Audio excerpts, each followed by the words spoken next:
That's what a blessing is. So when a Lama has he or his assistants come around, put something on your head, inside contains many holy objects from very high monks, high Lamas.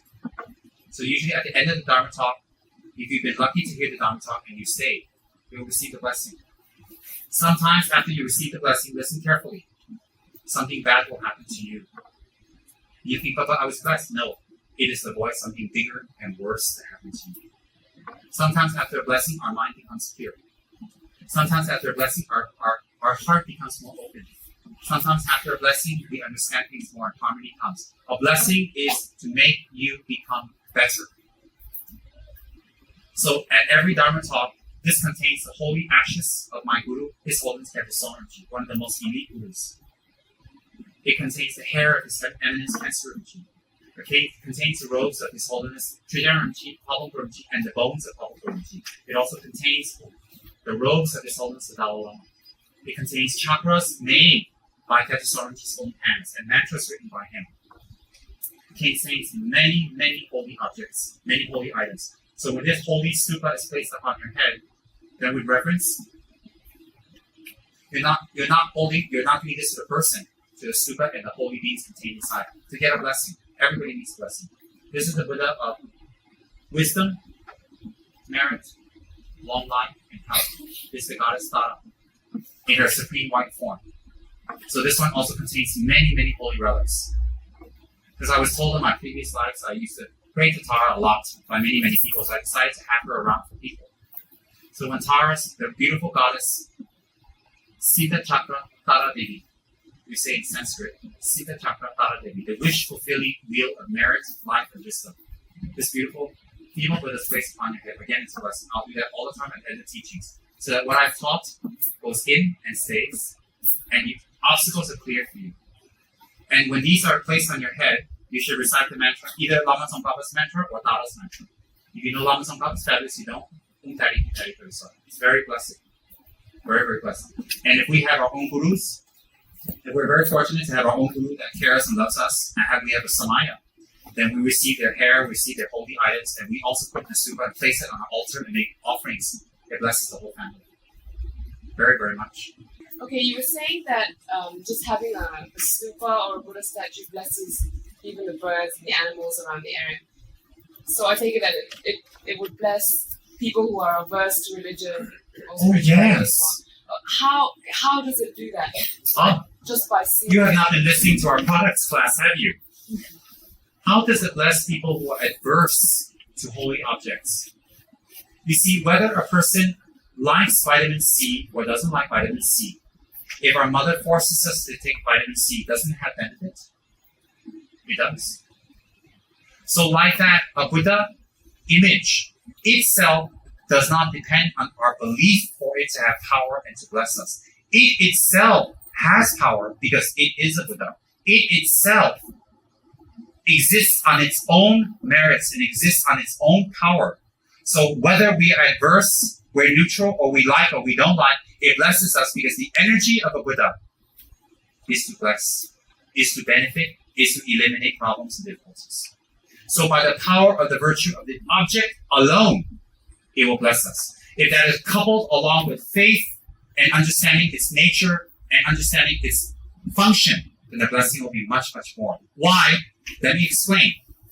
Because if we know its nature and we know how to perpetuate its blessing, the blessings will be instant. That means at that moment, something can happen to us. Whereas a person who is adverse or doesn't know about the blessings or doesn't understand, the blessings are planted in their mind to resurface or open up or germinate at a future time.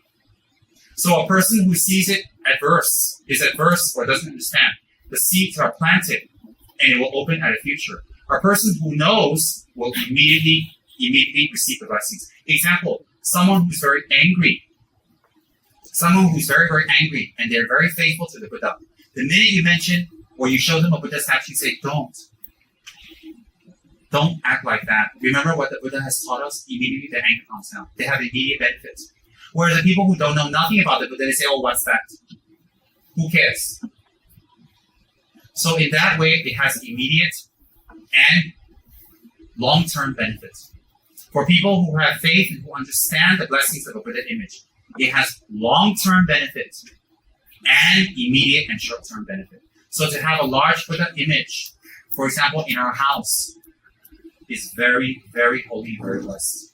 And it blesses our family, it blesses our neighborhood, our environment, it blesses our partners, it blesses our children, it blesses our parents, it blesses our future generations. Why?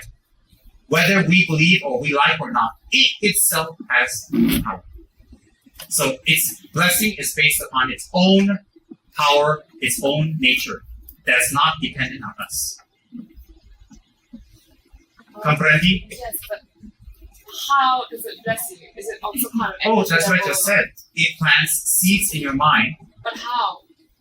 Just see it and it's Okay, planted in. yesterday, you learned a lot of things in school how to write, right? Where is it planted? How? Where is it? How? Because somebody sat down and told me how to do it, but if you're just looking at it, or if you're an ad, Okay, when you look at a very successful, wealthy writer and author, how does that person affect you? You know their background, and that's what you want to be. You want to be a successful writer. You want to be famous. You want people to kowtow to you. Yeah. You want money. And when you see someone who's reached that level, and you go and listen to them, how does that affect you? you're inspired. How? But if- Where? But if you're an ant and you don't know anything, and you're just Let's not talk about the ant. All beings have consciousness, and that consciousness is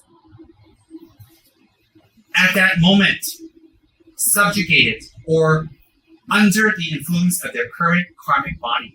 So they're under a certain karmic body, and they cannot function or manifest the blessings they will be able to at a future life. Example, if you, being such an educated young lady who knows how to write, but I stick you in a cheap hotel, no electricity, no computer, and a little crappy typewriter, and no paper, and you gotta type on toilet paper. How? It's not you at fault, it's the facilities you have. Similarly, sometimes if you take reincarnation as an ant, and you even go around the stupa, you will be blessed, meaning what? The power of the enlightened body, speech, and mind of the Buddha will be implanted in your consciousness for a future time to manifest. Example, I read in the sutras that during the time of the previous Buddha, Pukachanda, there was a stupa. On that stupa was a pathway where people have been circumambulating. There was many leaves that had fallen. On one leaf was an ant. It rained. It lifted up the leaf, and the leaf circumambulated by the power of the wind around that stupa. By circumambulating around that stupa, that ant planted very small seeds that in his next life, in his next life, in his next life, for the next few aeons, he did not receive any dharma at all, nothing. But during the time of Buddha Shakyamuni, he was reborn. He received teachings from Buddha, and he became an arhat. Why? How small a seed is, it can grow. When you plant an apple tree that provides apples for years, in the beginning it was just a small seed. It needs to germinate, and it needs to grow by cultivation. So like that, even an ant can receive benefit from a stupa in your yard. Why? It is not by the power of the ant, it is by the power of the stupa. Similarly, skin cancer can be obtained if you lay out in the sun a lot, right? Whether you know about it or not, if you lay out there, is there a chance you will get it? But you didn't know. How will you get it if you didn't know? Because the object itself can create that problem in you, which is the sun and UV lights. So like that, when you implant seeds in an ant, definitely it plants seeds, definitely it benefits them. But the benefit will not be immediate, and it will take a long time to manifest. That is why we don't want to practice the Dharma when we become an ant. We want to practice Dharma now while we have a good body with the opportunities and endowments of life. Okay? Does that answer your question? Are you sure? Yes.